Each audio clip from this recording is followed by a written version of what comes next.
2020년 7월 24일 새벽 설교입니다. 오늘 본문은 역대상 27장에서 28장까지 말씀입니다. 본문 읽기는 27장 1절에서 15절까지만 읽도록 하겠습니다. 이스라엘 자손의 모든 가문의 우두머리와 천부장과 백부장과 왕을 섬기는 관원들이 그들의 숫자대로 반이 나뉘니 각 반열이 2만 4천 명이라. 1년 동안 달마다 들어가며 나왔으니 첫째 달 반의 반장은 삽디엘의 아들 야소보암이요 그의 반에 2만 4천 명이라. 그는 베레스의 자손으로서 첫째 달 반의 모든 지휘관의 우두머리가 되었고, 둘째 달 반의 반장은 아호와 사람 도데요 또 미글롯이 그의 반의 주장이 되었으니 그의 반에 2만 4천 명이요. 셋째 달 군대의 셋째 지휘관은 대제사장 야호야다의 아들 분하야요 그의 반에 2만 4천 명이라. 이 분야는 30명 중에 용사요 30명 위에 있으며 그의 반 중에 그의 아들 암미사밧이 있으며, 넷째 달 넷째 지휘관은 요압의 아우 아사엘이요 그 다음은 그의 아들 스바다이니 그의 반에 2만 4천 명이요. 다섯째 달 다섯째 지휘관은 이스라 사람 사무이니 그의 반에 2만 4천 명이요. 여섯째 달 여섯째 지휘관은 드고아 사람 이게스의 아들 이라이니 그의 반이 2만 4천 명이요. 일곱째 달 일곱째 지휘관은 에브라임 자손에 속한 발론 사람 헤레스이니 그의 반이 2만 4천 명이요. 여덟째 달 여덟째 지휘관은 세라 족속 후사 사람 십부게이니 그의 반에 2만 4천 명이요. 아홉째 달 아홉째 지휘관은 베냐민 자손 아나돗 사람 아비에셀이니 그의 반에 2만 4천 명이요. 열째 달 열째 지휘관은 세라 족속 느도바 사람 마하레이니 그의 반에 2만 4천 명이요. 열한째 달 열한째 지휘관은 에브라임 자손에 속한 비라돈 사람 분하야이니 그의 반에 2만 4천 명이요.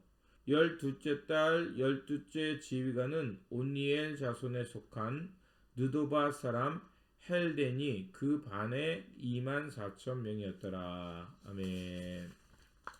오늘 본문은 다윗이 국가관리인들을 조직하는 말씀과 성전 건축을 다시 한번 부탁하는 말씀입니다.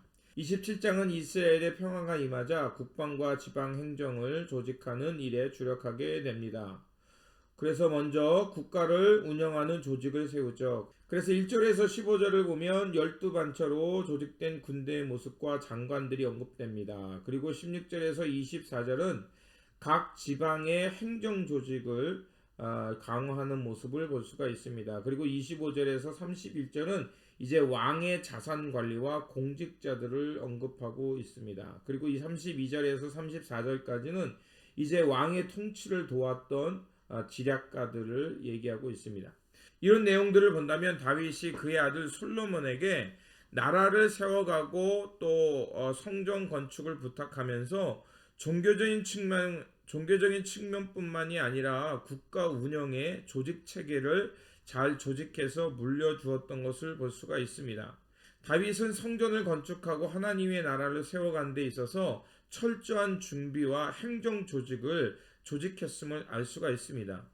통찰력과 지도력을 잘 발휘하기 위해서는 잘 조직된 조직력이 필요합니다. 그래서 이 조직을 잘 운영할 때 결국 좋은 결과를 이룰 수 있습니다. 만약 그렇지 못한 경우에는 어떻습니까? 통치하는 데 큰 어려움이 생기게 되는 거죠.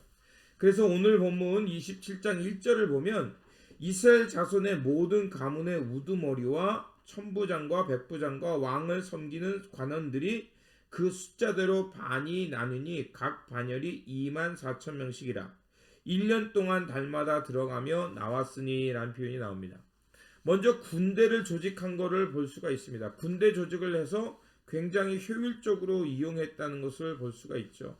그리고 각 반열은 2만 4천 명씩 이루었고 거기에 총사령관은 요압입니다.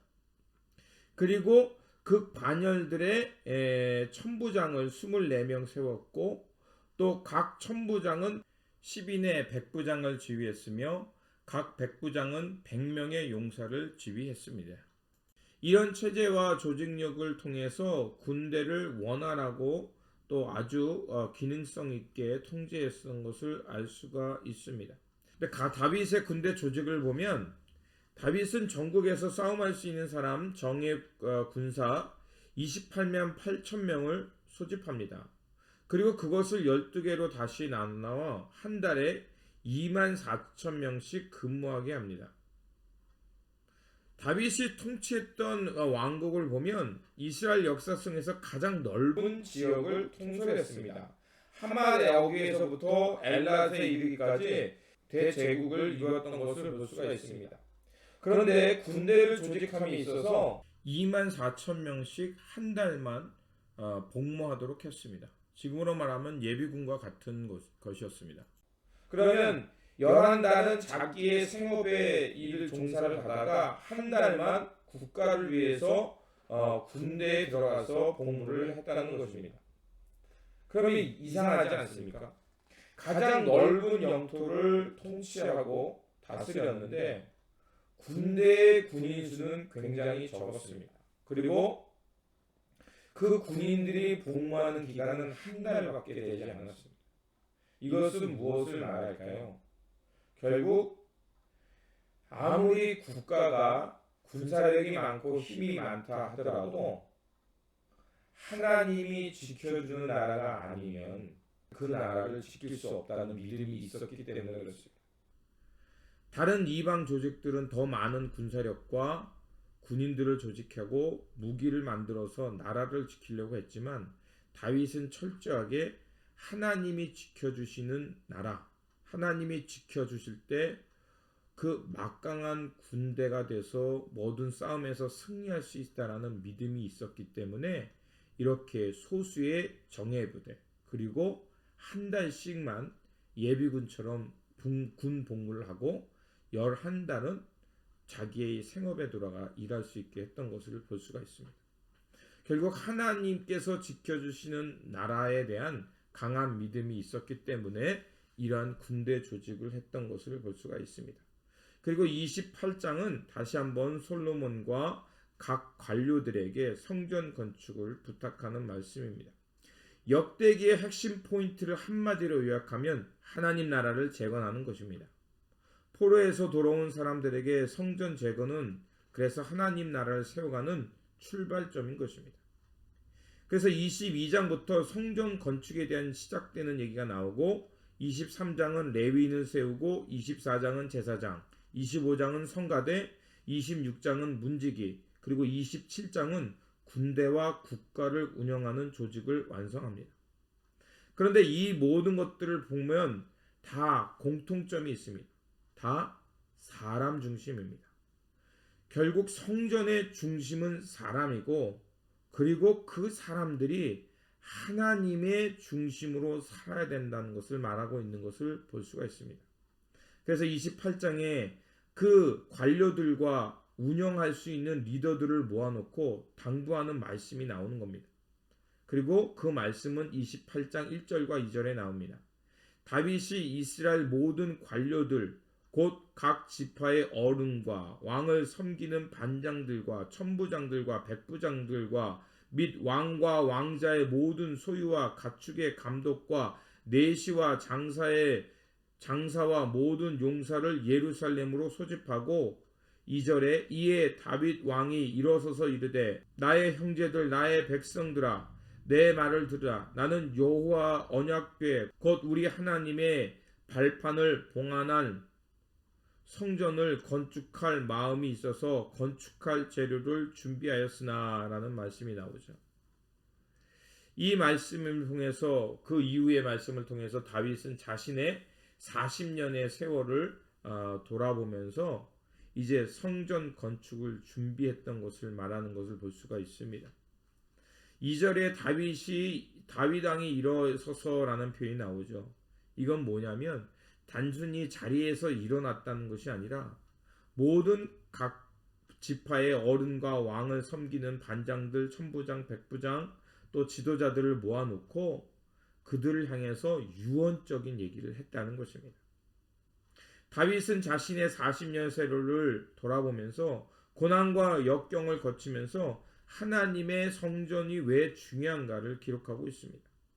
그리고 이제 자신의 왕위를 솔로몬에게 물려주면서 솔로몬에게 아주 중요한 교훈을 남기는 것을 볼 수가 있습니다. 그 교훈은 바로 하나님의 율례와 법도를 반드시 지킬 것을 솔로몬에게 권면하고 있습니다. 그의 권면을 한마디로 요약한다면 하나님의 임재를 귀하게 여기며 오직 하나님을 섬기며 살라는 것입니다. 9절에 이렇게 말하고 있죠. 내 아들 솔로몬아, 너는 내 아버지의 하나님을 알고 온전한 마음과 기쁜 뜻으로 섬길지어다. 여호와께서는 모든 마음을 감찰하사 모든 의도를 아시나니 내가 만일 그를 찾으면 만날 것이요 만일 내가 그를 버리면 그가 너를 영원히 버리시리라.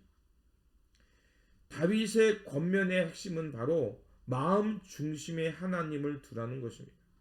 그런데 다윗 시대 이후 사람들은 어떻습니까? 핵심을 잃어버렸습니다.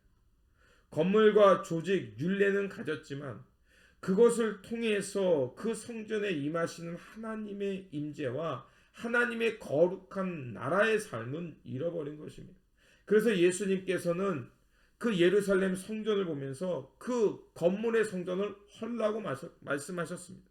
건물의 성전이 말하는 건 뭐겠습니까? 허례의식, 특권의식, 백성들, 사람들의 마음을 돌아보지 않는 성전은 헐어버리는 것, 즉 무너진다는 것입니다.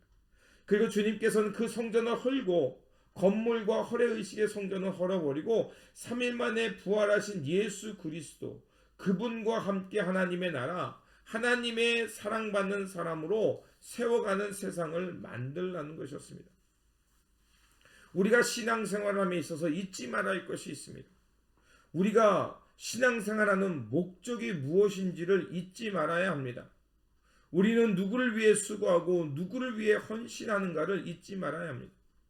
우리 신앙의 헌신과 수고의 목적은 무엇입니까? 바로 하나님이 우리와 함께 하시며 하나님의 거룩한 나라를 이루기 위해 우리가 수고하고 헌신하는 것입니다. 좋아 보여서 혹은 예수님을 섬김을 통해서 내가 이 생에서 어떤 복을 받기 위한 것이 아니라 우리에게 가장 소중하신 분, 우리에게 가장 없어서는 안 되는 그분을 섬기고 그분을 위해 수고함으로 하나님께서 이 땅에서 복도 주시고 재물도 많게 하시고 자손들도 풍성하게 하는 것입니다. 우리가 이 목적을 잃어버리지 말아야 합니다. 우리가 이 목적을 잃어버리면 우리는 다른 것을 붙들게 되어 있습니다. 내면에 있는 자기의, 자기 공, 명예 이런 거를 앞세우게 됩니다. 바로 사울 왕이 그랬던 것입니다. 우리의 마음이 주님의 뜻을 따라 하나님을 섬길 때 우리의 수고와 헌신, 충성을 통해서 하나님의 나라와 거룩한 성전이 세워진다는 것을 잊지 말아야 할 것입니다. 그러므로 다윗과 같이 끝까지 하나님만을 섬기고 하나님 나라를 위해 살아가는 저와 여러분들이 되시기를 바랍니다. 이것을 잊지 않는다면 우리의 삶의 자리는 그것이 어디든지 하나님의 기쁨과 하나님 나라의 풍성한 열매를 맺는 귀한 삶이 될 것이라 믿습니다. 기도하겠습니다. 참과 진리가 되시는 하나님, 다윗의 삶과 헌신을 통해 오직 하나님만을 섬기며 하나님 나라를 위해 살아가는 것이 진리이며 영생의 삶임을 가르쳐 주셨습니다. 이 시대를 살아가는 우리도 오직 주님의 말씀과 하나님 나라를 기억하면서 우리의 헌신과 사명에 충성할 수 있도록 도와주시옵소서. 그래서 오직 하나님 나라의 풍성한 열매를 맺으며 하나님의 기쁨되는 하나님 나라와 성전되어 살아가는 저희 모두가 되게 하여 주시옵소서. 우리 구주 예수 그리스도 이름으로 기도드립니다. 아멘.